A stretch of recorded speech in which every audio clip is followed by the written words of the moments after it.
I started abalone diving when I was 16 years old in Southern California. This is about 50 years ago.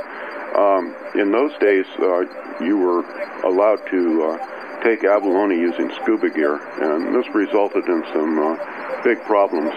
People over-harvested the abalone and were just about wiped out. I go to Southern California and I go diving, and I see a few, but it'll be generations before they're able to sustain a hunt again.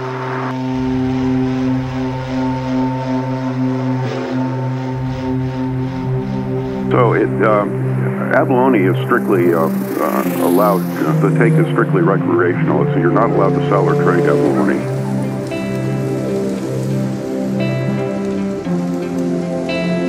The biggest danger I see to the abalone population is poaching, illegal taking of abalone, and this is a big problem. The abalone are valuable. They have black market value of around $100 a piece, and of course that puts a temptation in a lot of people's way. I can remember people taking hold gunny sacks full of abalone off the boats when I was a kid, and of course this is a big violation of the law. Abalone hunting can be potentially dangerous. I've talked about this with other divers, and we sort of agree that what the biggest problem is people have a sense of entitlement.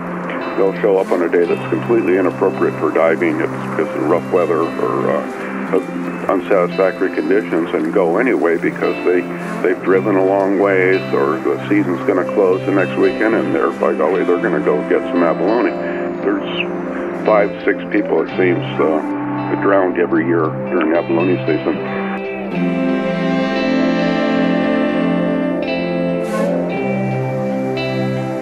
I enjoy abalone diving a lot. It's one of the most fun things I know of. It's exciting and thrilling.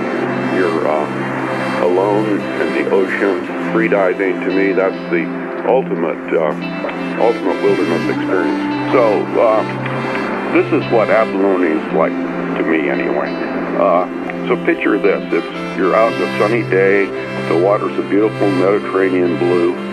You're floating, looking at the reef beneath you, and you can clearly, at 30 feet of depth, see the abalone on the rocks underneath you. So you breathe slowly, filling your lungs from the bottom, the center, and then the top. Then you exhale. Everything you do has to be done gracefully and no unnecessary movements. This is the art of free diving. If you can swim through a school of small fish without alarming them, then you're getting it.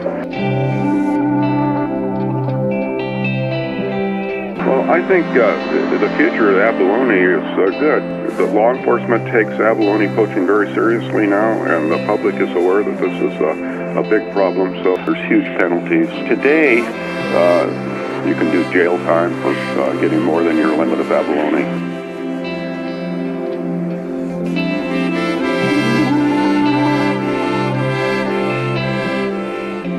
Now they've made a slow recovery.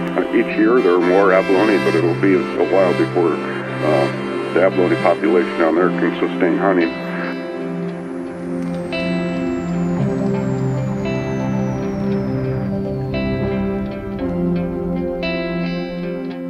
I think the abalone will be around with us for a long time, and we'll be able to continue to enjoy them. So that's why I love it. It's so beautiful, it's so life-affirming, and it's even if it weren't for hunting abalones, I'd still be out there diving.